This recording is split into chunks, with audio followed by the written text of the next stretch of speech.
October 11th, 2011, two men lean against a wall, void of hope. They'd committed crimes against one of Mexico's deadliest cartels. And in a few minutes, the consequences of their actions were about to change the course of their lives forever. Here at times, thugs messed with the wrong cartels. October 10th, 2010, Chandler, Arizona. Blood pooled on the floor of this apartment. Martin Monroy's headless body lay motionless. Minutes earlier, he'd welcomed men he thought were friends. He never realized they were cartel enforcers, sent to deal with him for lying about a cartel. Martin wasn't a drug lord, nor even a major player, but he made one of the deadliest mistakes imaginable. He would steal from a cartel. Worse, actually.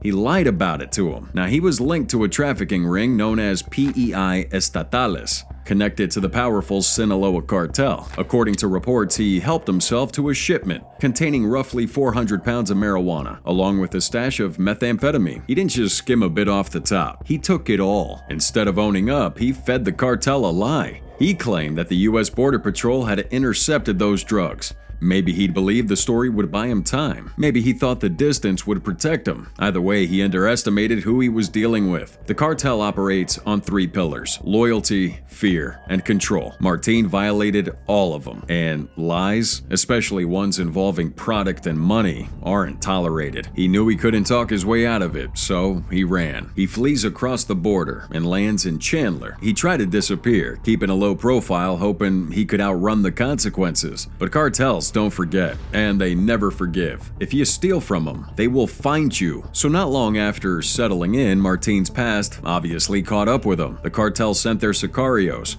ready to send a message. On the night of the murder, the sicarios would enter the apartment without force. They came disguised as friends, familiar faces. There was no fighting, no shouting, just a quiet, terrifying moment of realization. Far too late for Martin to escape. They took his head off. The crime scene left experienced officers shaken. The sheer brutality suggested something more than murder. This was pretty personal, calculated. A message not only to Martin, but to anyone watching. Betrayal is answered with spectacle. In cartel logic, bullets are too quick. Elation may be too personal, but ripping your head off its body, now that's theater. That's how fear spreads. They wanted the world to know what would happen, and why. So the murder launches an immediate investigation. Law enforcement fears this is more than just an isolated hit. Could it be a start of cartel executions spilling over into U.S. suburbs? Was the line between Mexican cartel territory and American soil already gone? As the case unfolded, arrests were made. Among the suspects was Crisantos Moroyoki Yocupicio, who was later convicted and sentenced to 14 years for his role in the killing. Everybody involved had ties to drug trafficking, reinforcing the theory that this was a cartel-ordered hit and not a random act of violence. Even with the suspects in custody, the message remained. The reach of the cartel wasn't limited to border towns nor remote hideouts. They had no problem sending killers across state lines, embedding them in quiet neighborhoods, and carrying out executions with surgical precision. Monroy believed that he could outsmart this system. He figured out hiding in the U.S. would keep him safe for some reason. Now, that border was more than just a line. It was a barrier. But cartels don't care about barriers. They care about sending messages.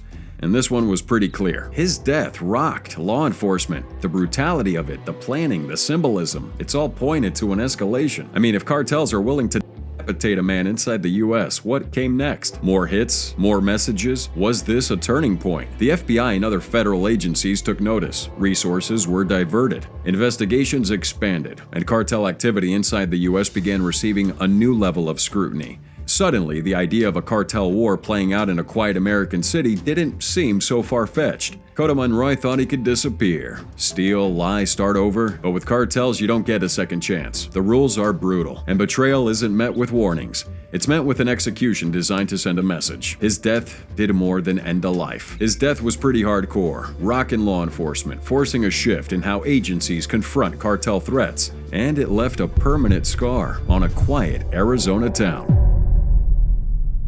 January 5th, 2015, a photo started making rounds. A young woman, slim and serious, held this assault rifle. She wore black, rocked a vest, and had Nino inked on her arm. This image wouldn't just go viral. It would put a huge target on her back. Now, Jocelyn Alejandra Nino wasn't supposed to become a symbol of cartel warfare, but that's exactly what happened. Better known as La Flaca, a nickname doubling as slang for death itself, Jocelyn emerges from the chaos of northeastern Mexico as both a warning and a spectacle. She was young, armed, and fearless. In early 2015, a photo of her surfaced, posing with an assault rifle, chin up, eyes cold, looking like she belonged in a narco movie. But this ain't fiction. Jocelyn was real, and she was part of a brutal war, playing out in the streets of Tamaulipas. Now, she belonged to the Gulf Cartel's faction Los Ciclones, a group locked in a bloody turf war with a rival cell named Los Metros. The internal war within the Gulf Cartel was pretty savage. They weren't taking each other out in the shadows. These guys in broad daylight were ambushing. We had roadside executions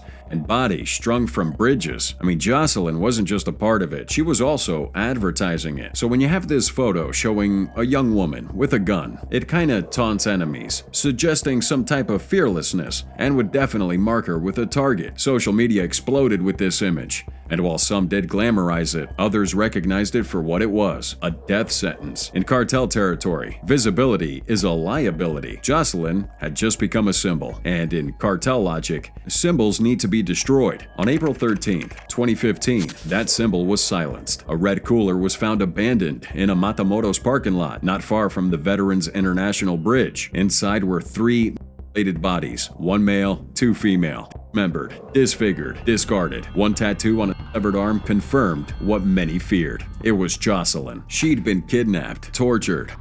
Her remains were stuffed in this cooler and dumped with a note, reportedly signed by Los Metros. The message was pretty blunt. This is what happens to those who support Los Ciclones. Yeah, that note left with her body made one thing clear. This was about eliminating influencers, silencing defiance, and crushing morale. I mean, she was made into an example. We had no trial, no negotiation, no mercy. Jocelyn had to be turned into a warning. Her death went viral, just like her photo had. The same people who once admired her now shared her image alongside pictures of that cooler. The brutal contrast made headlines. One moment, she's the face of the cartel's next generation, only to become butchered meat on pavement. Speculation swirled. Some said she was captured in a raid, gone wrong. Others believe she was lured into a fake meeting set up by somebody inside. The truth didn't really matter. In this world, if you're recognizable, being remembered is often what gets you killed. Jocelyn wasn't the first woman in this world, nor will she be the last. But her story cuts through because it captures the insanity of it all, the fantasy with the horror,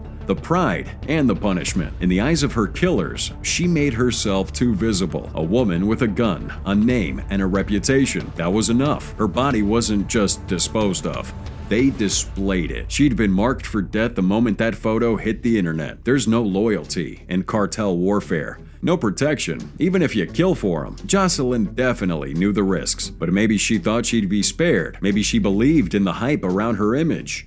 But in the end, again, none of it mattered. Factions shift, names fade. The only constant is death. To this day, her name floats around online, usually tied to that infamous photo. Some still call her La Flaca. Others remember that tattoo, the cooler, the warning. But what matters most is Jocelyn Alejandra Nino stepped into a world that doesn't forgive visibility, doesn't reward boldness, and doesn't care if you're 20, fearless, and a female. Cartels do not fear you, they erase you. And when they do, they make sure you're remembered exactly how they want. With no head, silenced, stuffed in a box with your story reduced to a message written in someone else's hand. October 11th, 2011, 2 shirtless men sat slumped against a crumbling adobe wall, eyes hollow, silence thick. No cries, no struggle, just a camera, some executioners, and the quiet terror of 2 cartel couriers awaiting a fate worse than death. Now, the younger man looked hollowed out, sunken eyes, a gaunt face that told its own story. His name was Felix Gomez Garcia. Right beside him is his uncle, Barnabas Gomez Castro. Both these guys were low-level drug mules for the infamous Sinaloa cartel. But to these guys looming over them, all dressed in military-style gear, faces hidden, guns in hand, They were marked. Maybe these guys were traitors, maybe thieves, or maybe they just ran out of luck at the worst possible moment. Again, whatever the reason, their fate was no longer theirs to decide, and the camera had already started rolling. Guys, there was no fight, no panic, just quiet submission. They sat, resigned and ruined, fully aware that the end had come. So as the footage begins, a voice, calm and eerily unfazed, starts questioning them from off-screen. It's that kind of tone that sends chills down your spine because there's no emotion behind it. And Felix answers first. His words are clear, steady. He confesses to moving drugs across the border. He even drops some names, openly stating they work directly under El Chapo. No panic in his voice. Just a man who knows the truth won't change a thing. Then Barnabas speaks up, his voice pretty shaky, but he holds it together. And it's what he says that really hits you like a gut punch.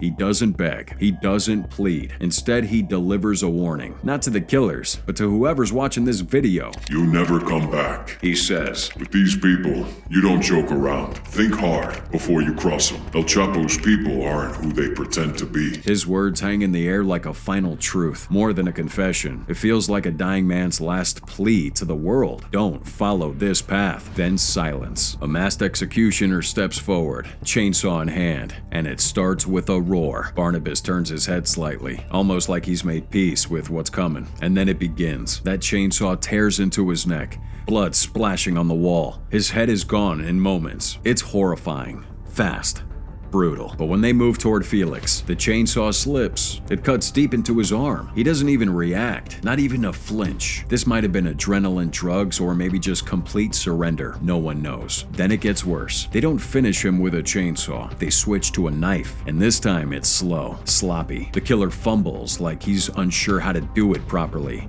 The blade drags across Felix's throat. He tries to scream, but it's too late. His windpipe's already severed. The noise that comes out is nothing but this wet, desperate gurgling. You hear the knife grinding against the bone. You hear him dying, and that camera does not look away. At some point, it stops feeling real. Your brain's trying to convince you this can't be happening. How can something like this be in a world that I live in? But you know what? This is real. And that's the whole point. The cartel doesn't just execute you. They gotta put on a show, send a message. The saddest part? They didn't commit some grand betrayal. No major act of treason. The accusations were petty. Now maybe they stole a small amount of product. Maybe they spoke to the wrong person or just simply acted carelessly. Nothing should cost somebody this. Barnabas even said on camera that his last job earned him just 300 pesos. That's barely $21. That's all his life was worth to the people he'd risked everything for, the ones torturing him at this point. When the video made its way online, it did exactly what it was meant to do. Terrify. Viewers are left shaken, disgusted, maybe physically ill. I mean, to this day, journalists and investigators call it one of the most disturbing cartel executions ever captured, not because of how gory it was, but because it was raw. It was intimate, personal, and unlike other cartel clips, it included voices, warnings, regret, fragments of humanity. Felix and Barnabas didn't vanish into oblivion as nameless casualties. Their identities, their choices, their final words, all of it lived on in that footage. Even now, more than 10 years later, that clip still circulates in the internet's darkest corners. It gets mentioned in forum threads, brought up in documentaries, analyzed in cartel reports. Because it's not just another brutal execution, but a turning point, a sign that anyone could be next, even the small fish. The Gomez men became something larger, not martyrs, not rebels, but proof. Proof that in the cartel world, loyalty does not protect you. Rank does not matter. Even the lowest runners, the errand boys, can meet an end as vicious as any high-ranking boss, sometimes worse. And maybe that's why this video still haunts people to this day. Because in those last excruciating minutes, Felix and Barnabas weren't monsters. They weren't killers. They're just two guys, frightened, defeated, left alone with nothing but a lens, documenting their final breath, ensuring that the world would never forget what happened. Back in 1978, Hector El Guero Palma got caught moving drugs through Arizona. Now, the bus lands him behind bars for 8 years in the US, but prison was nothing compared to what came next. And when Palma finally stepped back into the world, he didn't come home to a warm welcome. Instead, he walked into a nightmare. His wife, Guadalupe Lea Serrano, had vanished with another man. Worse, she'd taken their 2 young kids with her. Now, the man who torn Palma's life apart was Rafael Clavel Moreno. He wasn't a feared cartel assassin or even a major player. Nah. Clavel was a slick, talking manipulator from Venezuela, the kind of guy that would charm and lie to get anything he needed, even if it meant stealing from one of the Sinaloa cartel's most ruthless operatives. So Clavel didn't just seduce Palma's wife, he convinced her to help him pull off one of the boldest heists in cartel history, stealing $7 million straight from Palma's stash. That kind of betrayal? Unheard of. But Clavel would take it a step further. You see, after they fled, he killed Guadalupe, strangled her in a hotel room in San Francisco. Then her body was found at a nearby campground. And then, in a move so horrifying it would shake hardened criminals, Clavel kidnaps Jesus and Natalie, Palma's children, takes them to Venezuela. There, he throws them off a bridge. No ransom, no mercy, just cold, calculated violence. At first, Palma suspected the mastermind behind the slaughter was none other than Miguel Angel Felix Gallardo, his former boss. That suspicion would spark an all-out war. Bodies dropped, allies turned into enemies. But eventually, Palma learned the truth. It wasn't a power play by Gallardo. It was f***ing Clavel. And Palma, man, he wasn't about to let him get away with that. The hunt for Clavel was methodical, fueled by rage and cartel resources. Palma activated every contact, every favor owed. Clavel had tried to vanish into the chaos of Venezuela, but there's no hiding from a man with some connections as deep and dark as Palma's. Palma's men picked off Clavel's network one by one. Friends, business partners, anybody who might have helped him hide, all eliminated. No questions asked. Eventually, Clavel himself was found and dragged into a Caracas prison. This is where Palma's real revenge comes in. Inside these prison walls, Clavel suffered a fate designed not just to punish, but again to send that message.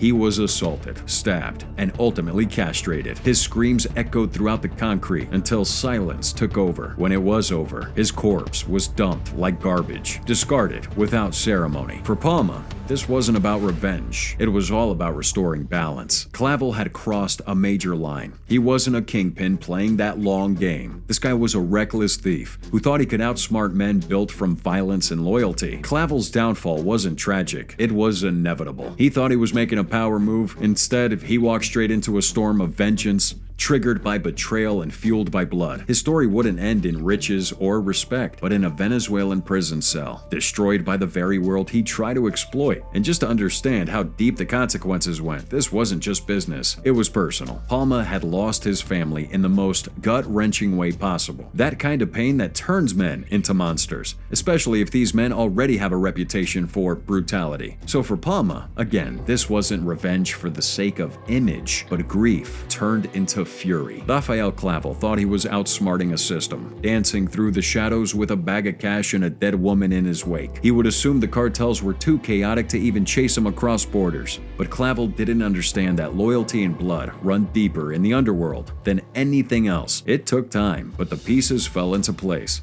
Palma's allies never stopped digging. Clavel's trail may have gone cold more than once, but there was no such thing as forgotten in the world of the cartel. Only unfinished business. And when that business came a-knockin', Clavel was trapped. No escape, no leverage. No last words that even mattered. When you think of this guy, you don't think about a mastermind or even a rebel, but a warning, a ghost in the stories whispered between young traffickers trying to rise too fast. His life, full of that swagger and scheming, ended not with power, but with humiliation. You can't play with kings and expect to win when you're still learning the rules.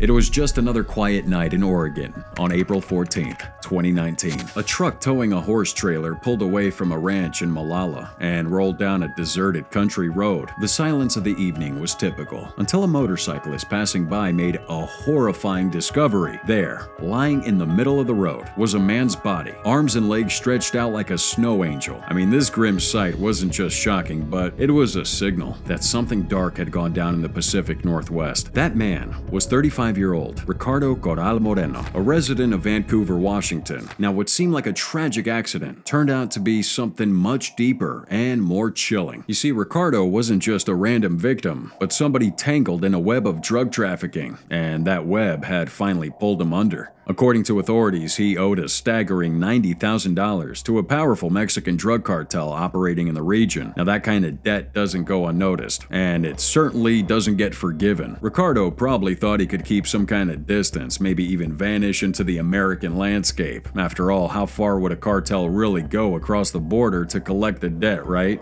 Oh, but he miscalculated. The cartel didn't just send their warning this time. They sent 4 enforcers straight from Mexico on a mission with one goal: to make Ricardo pay one way or another. These men kidnap him from his home in Washington and take him to an apartment. Then they moved him across state lines to a remote ranch in Molalla, Oregon. And what happened next was pretty brutal. Ricardo's beaten severely, injuries to the back of the head, bruises on his face, arms, hands, and legs. There's no mistaking what went down. There was no scuffle, just an execution. And once they were done with him, the men loaded Ricardo's body back into the truck, drove him to that dark stretch of road, and dumped him like garbage before disappearing into the night. Now, for a while, it looked like the killers had gotten away with it. The 4 sicarios never caught, but investigators did manage to catch one man, Marcos Alonso Castillo Bernal. Now, this wasn't one of the 4 enforcers, but he was close enough to the action to play a role. Security footage captures him on camera hauling Ricardo's lifeless body out of a vehicle and leaving it on the road. Bernal's arrest opened the door to a fuller picture of what had happened. Back in 2023, 4 years after the murder, he was sentenced to 26 years in federal prison on charges of conspiracy to commit kidnapping, drug trafficking, and illegally re-entering the U.S. after being deported twice before. During his plea deal, he admits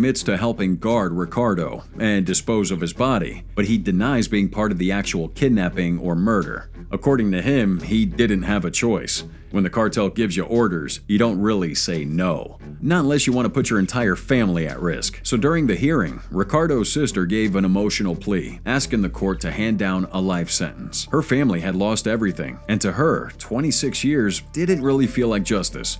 But even behind bars, Bernal would not give up names. The silence wasn't loyalty, but more fear. According to his attorney, he was terrified of what might have happened to his loved ones if he said too much.